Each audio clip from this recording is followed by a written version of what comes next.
বর্ধমানে কৃষ্ণকালী মায়ের মন্দিরে, যেখানে বেলারাতে 7ই ডিসেম্বর 2024 সালে যখন ঝামেলা হয়, তখন এই মহিলাই প্রতিবাদ করেছিলেন। তো তারপর থেকে কিন্তু উনি মাকে পেয়েছেন স্বপ্নে।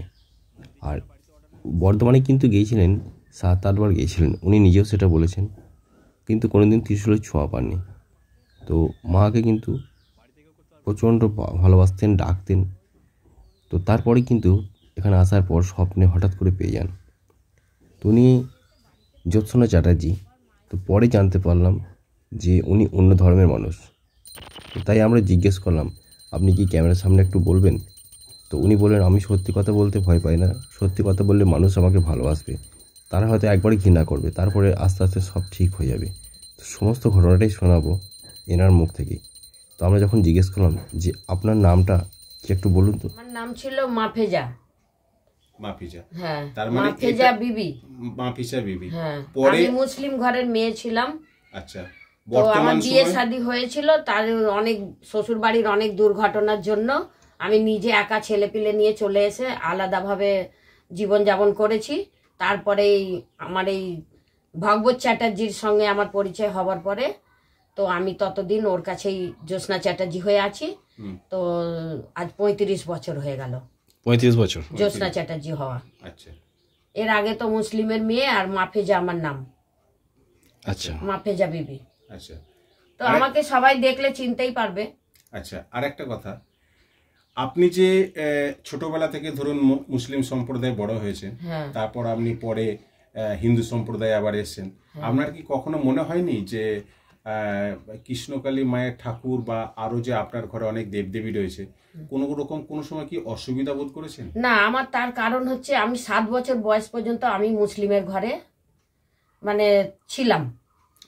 7 বছর বয়সের পর থেকে আমি বর্ধমানে, তখন ডাক্তার শৈলেন মুখার্জির বাড়িতে আমি মানুষ হয়েছি বর্ধমানে। আচ্ছা, বর্ধমানে শৈলেন মুখার্জির বাড়িতে মানুষ হয়েছি, তারা ছিল মুখার্জি।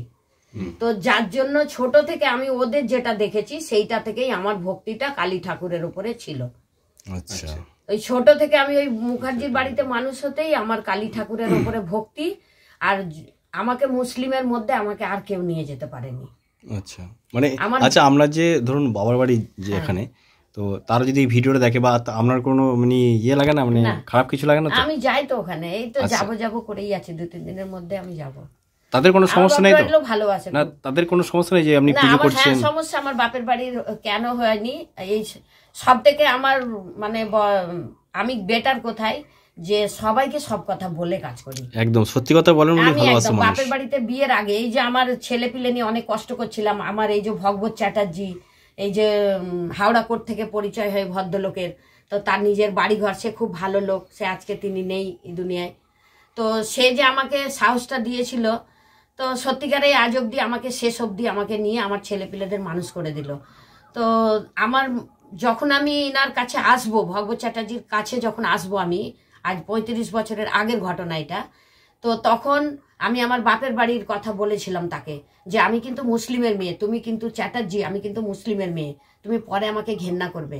ও বলেছিল এটাই তোমার ভালো লাগলো যে তুমি আমাকে সত্যি কথাটা বলে দিলে। হ্যাঁ, আমি যদিও কোনো কথা কখনো যদি মনে করি লুকিয়ে রাখবো, আমি কিন্তু পারি না। আমি সত্যি কথাটা আমি সবাইকে বলে আমার মনে হয় মনটা হালকা হয়ে যায়। আর কি মনে হয় যে আমাকে যদি কেউ ঘেন্না করে তো একবারই তো করবে, যদি না লুকিয়ে রাখি বলে দিই আমাকে 1-2 দিন ঘেন্না করবে, আশা করি তার সে যদি আমার ব্যবহার ভালো পায় তো আশা করি সে আমাকে আর ঘেন্না করবে না।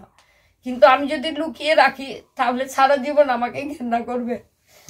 আমি সেটা চাই না আমাকে কেউ ঘেন্না করুক, আমার এটা খুব কষ্ট হয়।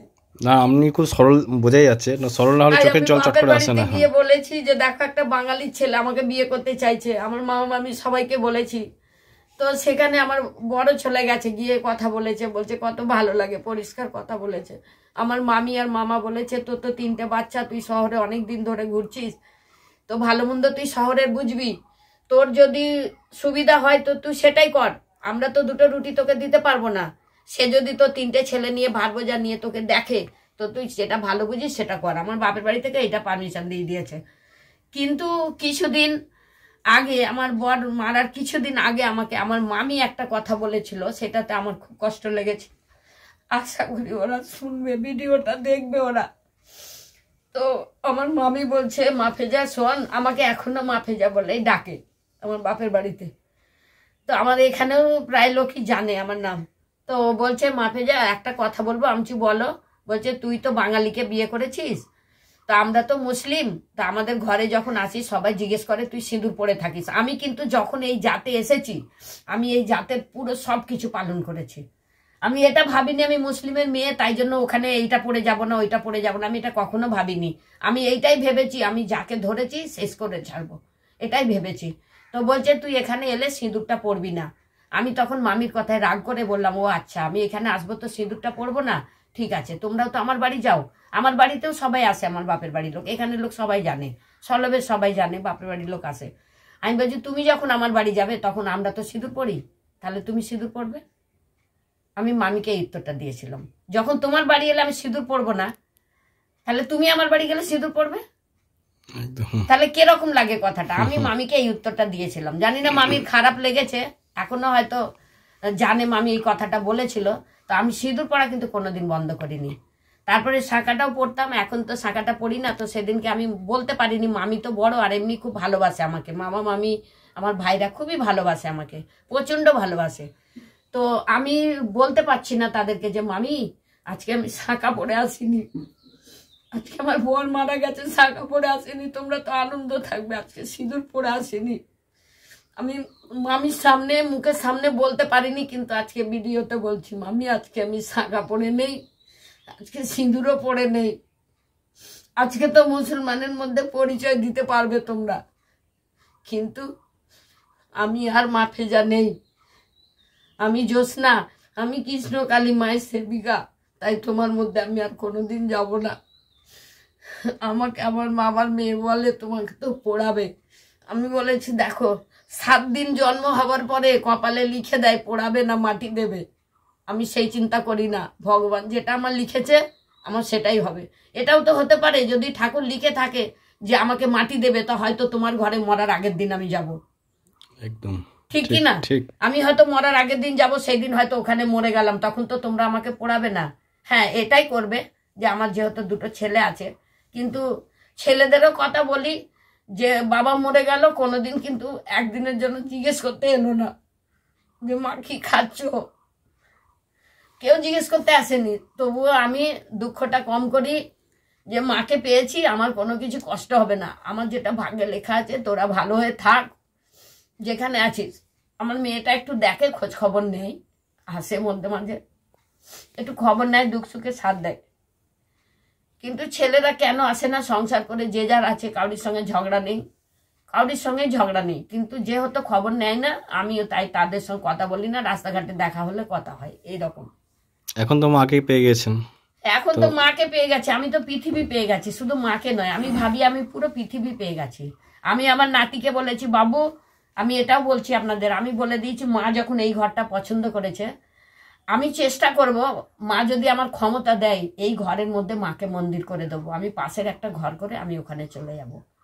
আমি বলেছি নাতিকে আমি যদি মরেও যাই না করতে পারি মন্দির, তাহলে তুই এই ঘরটা বাবু মাকে দিয়ে দিবি, যদি তুই নাও পারিস তো তোর ছেলেকেও বলবি, পরস্পর বলে আসবি যে আমি থাকলে, আমি আমার ক্ষমতা দিলে আমিই মন্দির করে যাব, কাউরির উপরে কোনো ঝামেলা, মা যেন আমার এটাই করে, যেন কাউরির উপরে ঝামেলাটা না দেয়, আমি যেন করে যেতে পারি।